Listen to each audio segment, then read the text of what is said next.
kemudian kita masuk ke volume benda putar yang selanjutnya, yaitu metode selimut tabung. Nah, ini prinsipnya agak berbeda dengan metode cakram serta metode cincin. Kalau metode cakram sama cincin tadi, prinsipnya irisan yang kita ambil itu tegak lurus sama sumbu putar. Tapi ketika kita ketemu metode selimut tabung, nanti irisan yang harus kita ambil itu adalah irisan yang sejajar dengan sumbu putar.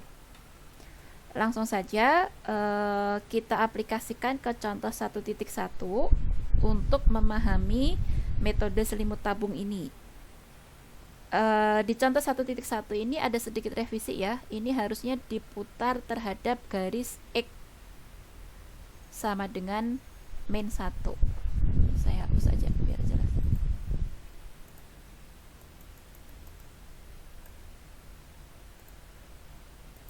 Jadi di situ harusnya dia diputar terhadap garis X sama dengan min 1.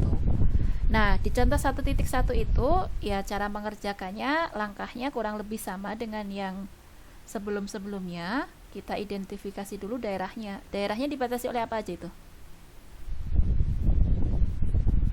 Di contoh Y sama dengan Y sama dengan 3x kuadrat min X kuadrat, kemudian garis X sama dengan min 1. Oke.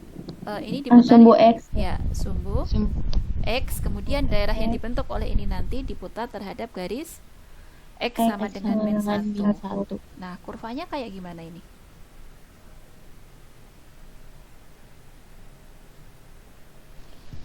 Ngelengkung gitu. Ngelengkung ke bawah. Gelombang ke bawah. Kemudian posisinya di mana? Ini kan agak sedikit tricky ya ketika kita menggunakan ilmu pergeseran. Berarti kalau ilmu pergeseran itu kan kita punya kurva dasarnya Y sama dengan min X kuadrat.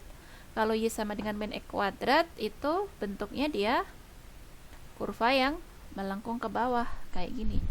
Nah, kalau di sini itu adalah bentuknya Y sama dengan 3X dikurangi X kuadrat. Berarti perlu kita modif dulu.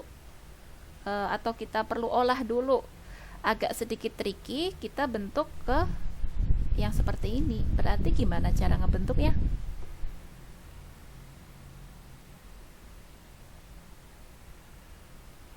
Kita pakai kuadrat sempurna. Berarti gimana ngebentuknya? Di sini min X, berarti di sini nanti berapa? 3 per 2 dikuadratkan. Namun ketika kita tulis dalam bentuk seperti ini nanti ada penambahan. Kenapa? Coba aja uraikan. Di situ ada 3 per 2 min X dikuadratkan. Jadi apa itu? 9 per 4 min 6X per 2. 6X atau 3X? Oh iya, 3X. Min 3X ditambah X kuadrat. Nah, padahal kita punyanya ini nih. Berarti harus kita apakan itu? Minus dikurang 9 per 4. Ya, dikurang 9 per 4. Kemudian, minus 9 per 4 kan bentuknya ini ya. Berarti ini kan harus kita negatifkan dulu kan di sini. Ya nggak sih? Oh iya. Ya, berarti ini nanti kalau kita negatifkan berarti kita akan dapat apa?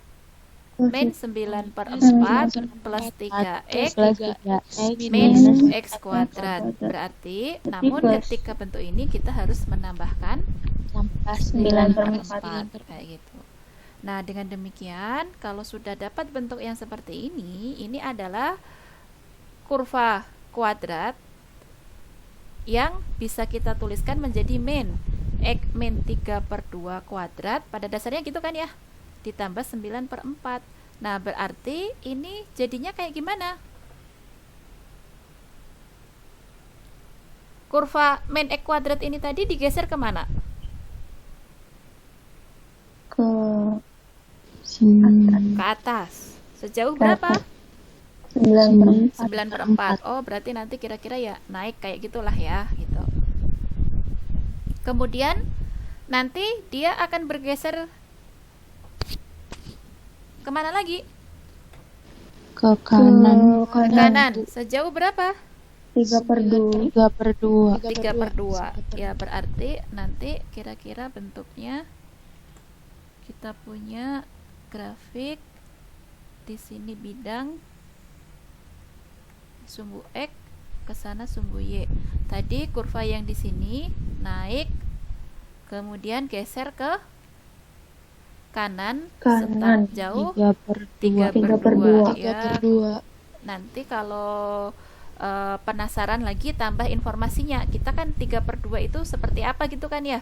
Berarti kita cari dulu titik potong dengan sumbu X. Kalau titik potong dengan sumbu X berarti gimana kurva ini? Y-nya sama dengan 0 kan? Iya, Berarti Bu. 0 sama dengan 3x min X x kuadrat. X kuadrat. Berarti di sini nanti 0, x-nya keluar, X 3 min min X. Berarti titik potongnya di mana? X sama dengan X 0 sama dan dengan 0 X dan sama X sama dengan 3. 3. Oh, ya berarti nanti di sini itu 0, di sini nanti ada 3 ya, kurvanya kurang lebih nanti seperti itulah. Tuh ya. Ini adalah kurva Y sama dengan 3x min x kuadrat. Lalu dibatasi sumbu X ada di sini. Ya, berarti daerahnya ya yang ada di sini. Daerah satu ini. Kemudian tadi daerah yang satu ini dia diputar terhadap apa? X sama dengan min 1. X sama dengan min 1. Min 1 itu posisinya ada di sini nih. Nah, berarti ini kita buat X sama dengan min 1 kayak gini. Ini adalah garis X sama dengan min 1. Nah, si kurva di daerah 1 ini dia diputar terhadap ini. Garis X sama dengan min 1. Nah, prinsipnya tadi ketika kita menggunakan metode selimut tabung, kita akan mengambil irisan yang ada pada daerah tersebut sejajar dengan sumbu putar. Kalau kita perhatikan si sumbu X sama dengan min 1 itu posisinya ada di sini, berarti irisan sejajar itu nanti irisannya itu harus tegak lurus sama siapa? Sumbu X. Sumbu X. Berarti kita ambil irisannya gitu. Ya, kalau mau dibentuk ini ya nggak masalah, bentuknya kayak gini. Oke, berarti nanti kita akan punya ini si irisan persegi panjang ini nanti lebarnya di sini berapa? Delta X kayak gitu. Nah, oleh karena itu nanti irisan ini nanti akan memotong sumbu X ya. Memotong sumbu X di titik berapa? Ya, kita tulis aja X titik potongnya karena kita tidak tahu ada di mana. Ya udah, X-nya ada di sini kayak gitu. Kemudian nanti si persegi panjang ini ketika kita putar-putar terhadap garis X sama dengan min 1, maka benda yang akan kita dapatkan itu bentuknya apa? Selimut tabung. Selimut tabung. Ini saya hapus aja ya. Ini hanya informasi untuk menggambar. Udah, hapus.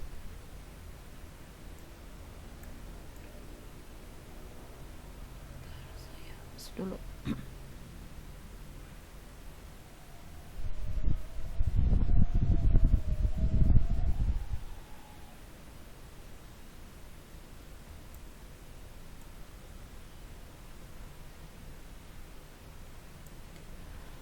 Oke, ketika kita putar-putar yang hijau ini, nanti kita akan dapat selimut tabung. Atau kita dapat silinder yang tengahnya berlubang. Kurang lebih seperti ini. Nanti di sini ada lubangnya nih.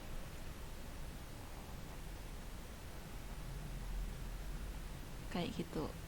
Nah, kemudian silinder yang berlubang di tengahnya ini nanti kita gunting di sini. Nah, sepanjang ini kita gunting. Guntingnya kita gunting kayak gitu. Nah, kemudian bayangkan kalian punya kaleng. yang tutup sama alasnya itu kalian buang, kemudian kalian gunting. Setelah kalian gunting, kemudian nanti kalian luruskan kaleng tersebut guntingannya. Berarti nanti akan terbentuk apa?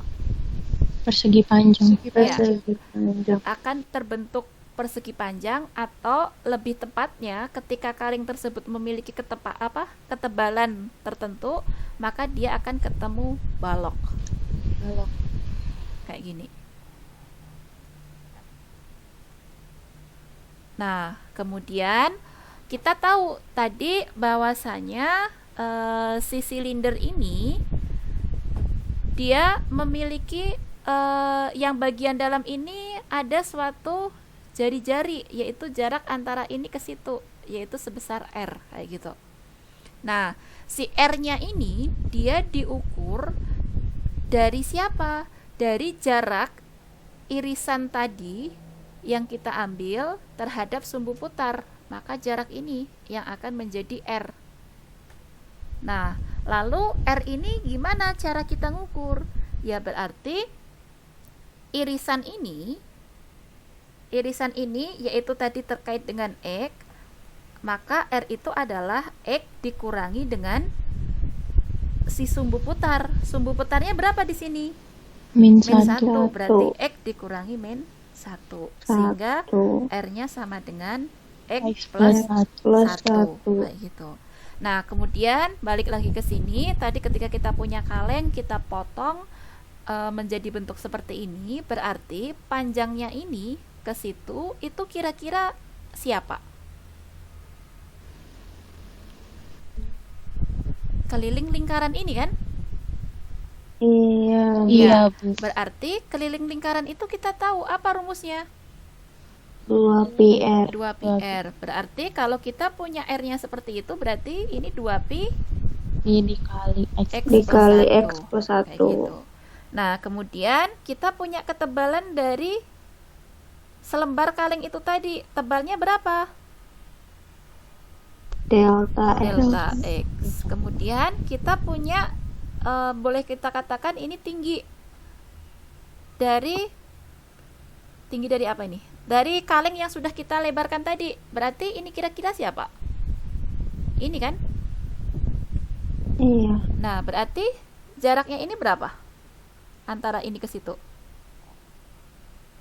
3x Ya, 3x 3x min x kuadrat dikurangi 0. kurangi Nah, berarti 0. ini jarak antara ini ke situ berapa? 3x 3x min X x kuadrat. Oke, kayak gitu. Nah, kemudian satu irisan balok ini kita mendapatkan satu delta volume. Berarti volume dari balok itu apa? Panjang kali lebar kali tinggi. Ya, panjang kali lebar kali tinggi. Panjangnya ya kita pandang ini, yaitu 2π X plus 1 dikalikan ini delta X. Delta X saya pinggirkan ke sini, dikalikan tinggi. Tingginya di situ adalah 3x min x kuadrat. Nah, berarti kalau satu irisan ini tadi kita bisa mendapatkan satu volume balok.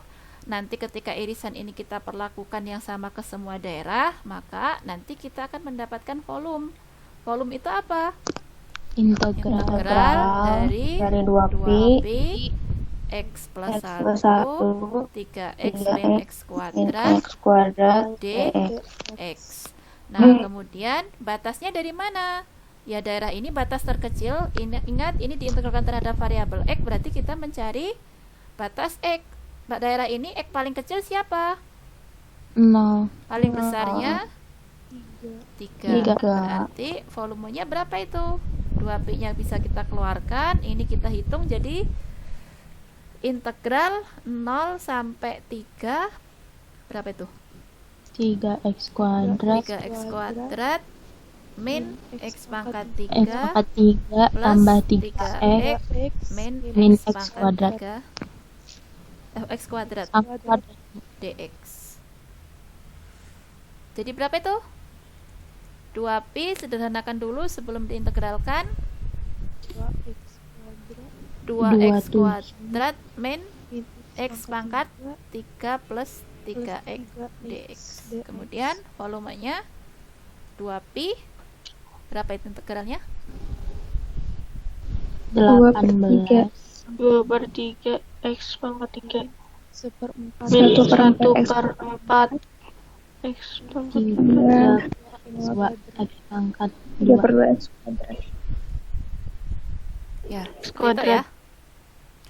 Bisa melanjutkan ini. 45/4 ya. 45 Per 4. 2pi seperti ini.